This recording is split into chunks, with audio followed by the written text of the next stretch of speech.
Assalamualaikum warahmatullahi wabarakatuh. Kami dari kelompok 5 akan membawakan materi tentang menganalisis pasar konsumen. Kami kelompok 5 beranggotakan yaitu 1.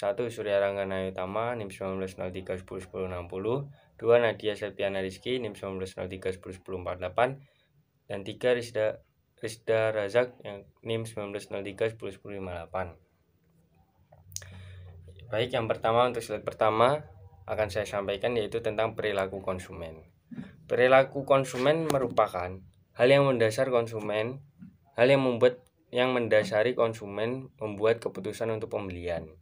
Ketika memutuskan untuk akan membeli suatu barang atau produk, tentu Anda sebagai konsumen selalu memikirkan terlebih dahulu barang apa yang akan Anda beli, mulai dari harga, kualitas, fungsi, kegunaan, dan lain-lain. Nah, kegiatan memikirkan ini mempertimbangkan dan mempertanyakan barang sebelum membeli itu termasuk dalam perilaku konsumen. Adapun beberapa perilaku konsumen menurut para ahli yaitu sebagai berikut. Yang pertama yaitu dari Engel, Blackwood, dan Minyard. Perilaku konsumen adalah tindakan produk dan jasa, termasuk di dalamnya adalah proses keputusan yang mengawali atau mengikuti tindakan pembelian tersebut. Ya, ini terlibat langsung dalam proses memperoleh, mengkonsumsi, bahkan membuang atau tidak jadi menggunakan produk atau jasa tersebut. Selanjutnya dari The American Marketing Association, yaitu perilaku konsumen adalah proses membagi interaksi dinamis dan dari pengaruh kesadaran perilaku lingkungan saat seseorang menentukan atau melakukan pertukaran aspek kehidupannya. Sedangkan dari Mowen, perilaku konsumen merupakan aktivitas ketika seseorang mendapatkan konsumsi atau membuang barang atau jasa pada saat proses pembelian. Baiklah, selanjutnya akan disampaikan oleh teman saya. Assalamualaikum warahmatullahi wabarakatuh. Perkenalkan, nama saya Rizda Razak, NIM 1903 10 10 58. Nah, saya di sini akan menjelaskan tentang faktor yang mempengaruhi perilaku konsumen. Perilaku konsumen antara pelanggan satu dengan yang lainnya bisa berbeda-beda. Hal ini tergantung diri si individu dalam bereaksi terhadap faktor-faktor yang mempengaruhinya. Beberapa faktor yang berpengaruh terhadap perilaku konsumen adalah sebagai berikut. Yang pertama ada faktor budaya. Faktor budaya, subbudaya, dan kelas sosial merupakan pengaruh penting dalam perilaku konsumen untuk melakukan pembelian. Budaya merupakan faktor penentu dari keinginan dan perilaku individu tersebut. Setiap budaya terdiri dari sub-sub budaya yang memberikan identifikasi dan sosialisasi yang lebih rinci terhadap anggotanya. Lalu yang kedua ada faktor sosial. Perilaku konsumen sangat dipengaruhi oleh pergaulan sosial mereka yang terdiri dari 3 kelompok. Yang pertama ada kelompok acuan. Semua kelompok yang mempunyai pengaruh langsung atau tidak langsung terhadap sikap atau perilaku seseorang. Kelompok yang berpengaruh langsung terhadap seseorang disebut anggota kelompok atau membership group.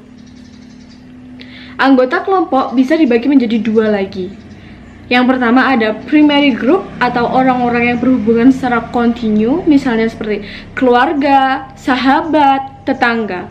Lalu yang kedua ada secondary group, orang-orang yang mempunyai hubungan formal seperti hubungan di kelompok pekerjaan, keagamaan, perdagangan, seperti itu. Lalu yang B ada keluarga. Keluarga mempunyai pengaruh yang besar terhadap keputusan pembelian yang dilakukan seseorang. Kenapa? Karena pada setiap produk berbeda-beda besarnya pengaruh kepada setiap anggota keluarga terhadap keputusan pembelian. Seperti pada pembelian mobil, peran seorang ayah atau suami yang paling besar. Tapi pada pemilihan tempat bermain, tempat wisata, tempat berlibur, mungkin anak-anak atau adik-adik kita yang berpengaruh signifikan.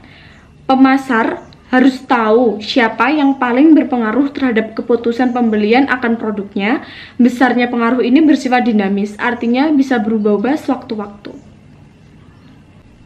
Lalu yang C, ada peran dan status. Setiap orang tergabung di organisasi tertentu, seperti di organisasi klub olahraga, RT, ataupun organisasi amal dan sebagainya.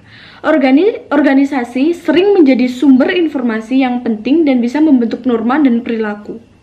Kita bisa melihat posisi seseorang dalam organisasi melalui peran dan statusnya di organisasi tersebut. Yang ketiga ada faktor individu. Keputusan seseorang sebelum membeli suatu produk juga dapat dipengaruhi oleh faktor-faktor pribadi, antara lain A. Usia dan siklus hidup. Di sini konsumsi dibentuk oleh siklus hidup karena orang membeli barang dan jasa yang berbeda-beda sepanjang hidupnya. Selera makanan, pakaian, perabotan seringkali berhubungan dengan umur. Membeli dibentuk oleh tahap daur hidup keluarga yang dilalui sesuai tingkat kedewasaan. Oleh karena itu, para pemasar harus membeli perhatian yang besar pada hal-hal tersebut. Yang B, ada pekerjaan dan kondisi ekonomi. Pekerjaan seseorang mempengaruhi barang dan jasa yang dibelinya. Pemasar harus mengenali kelompok pekerjaan yang mempunyai minat di atas rata-rata akan produk dan jasa mereka. Situasi seseorang mempengaruhi perilaku membeli produk. Pemasar yang peka terhadap pendapatan mengamati kecenderungan dalam pendapatan pribadi, tabungan, dan minat. Bila indikator ekonomi menunjukkan resesi, pemasar bisa merancang ulang, memposisikan kembali, dan mengubah harga produknya.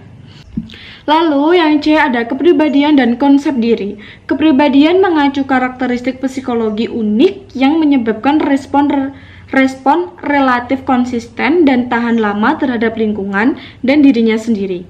Biasanya tercermin sebagai rasa percaya diri, dominasi, kemudahan bergaul, menyesuaikan diri, dan keagresifan. Hal ini dapat bermanfaat untuk menganalisis tingkah laku konsumen untuk memilih produk atau merek tertentu. Masing-masing orang memiliki karakteristik kepribadian yang berbeda-beda yang mempengaruhi perilaku pembeliannya. Yang D, ada nilai dan gaya hidup. Gaya hidup adalah pola hidup seseorang di dunia yang terungkap pada aktivitas, minat, dan opininya. Gaya hidup menggambarkan keseluruhan diri sendiri yang berinteraksi dengan lingkungannya. Para pemasar mencari hubungan antara produk mereka dan kelompok gaya hidup. Lalu selanjutnya nomor 4, ada proses kunci psikologi konsumen. Titik awal untuk memahami perilaku konsumen adalah memahami model perilaku konsumen yang menerangkan rangsangan pemasaran dan rangsangan lingkungan lainnya yang memasuki kesadaran konsumen. Dipengaruhi proses psikologis atau karakteristik konsumen sehingga menghasilkan proses pengambilan keputusan dan keputusan pembelian. Faktor psikologi berpengaruh penting terhadap respon konsumen, yaitu ada motivasi. Seseorang memiliki banyak kebutuhan pada waktu tertentu, baik bersifat biogenis maupun bersifat psikogenis. Suatu kebutuhan menjadi motif jika didorong hingga mencapai tingkat intensitas yang memadai. Lalu ada persepsi. Seorang yang termotivasi siap untuk bertindak. Bagaimana orang tersebut bertindak dipengaruhi persepsi mengenai situasi. Dan ada pembelajaran atau learning. Ketika seseorang konsumen bertindak, maka dengan sendirinya mereka belajar. Pembelajaran menggambarkan perubahan dalam tingkah laku individual yang muncul dari pengalaman. Pembelajaran berlangsung melalui saling berpengaruh, rangsangan, petunjuk, respon, dan pembenaran. Teori pemasaran mengajarkan bahwa mereka dapat membangun permintaan sebuah produk mengasosiasikannya dengan dorongan yang kuat. Lalu ada emosi. Tidak semua respon konsumen bersifat kognitif dan rasional.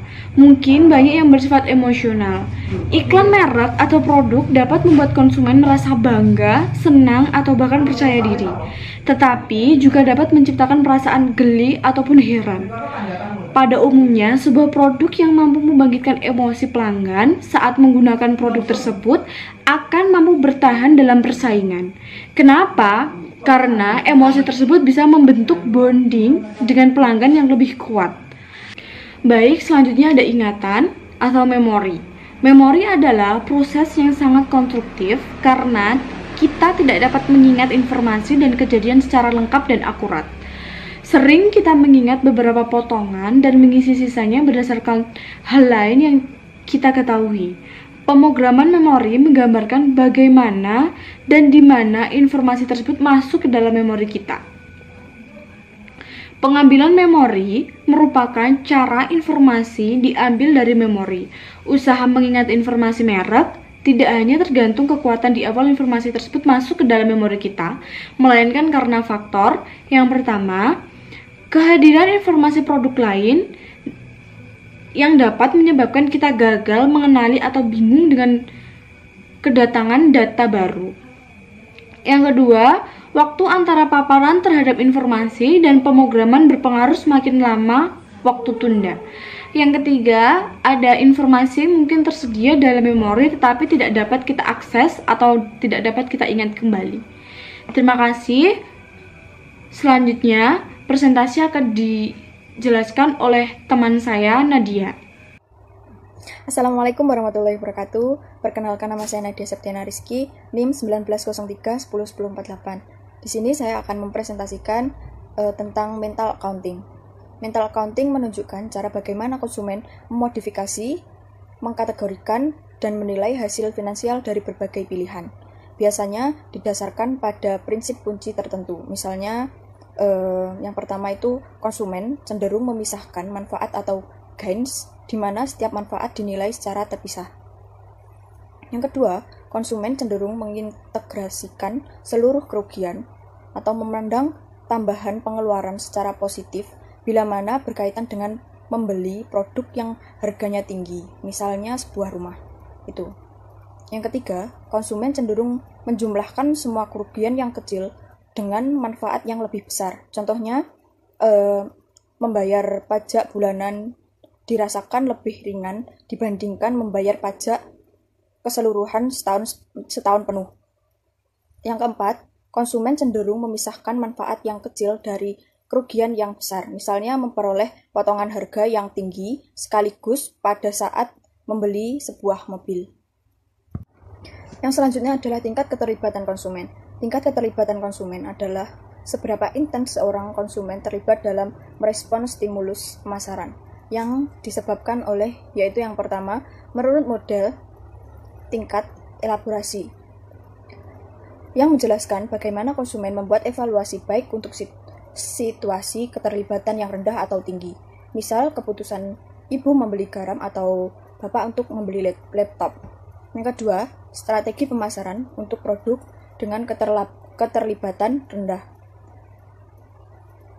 Contohnya, yaitu kita kaitkan produk dengan isu relevan.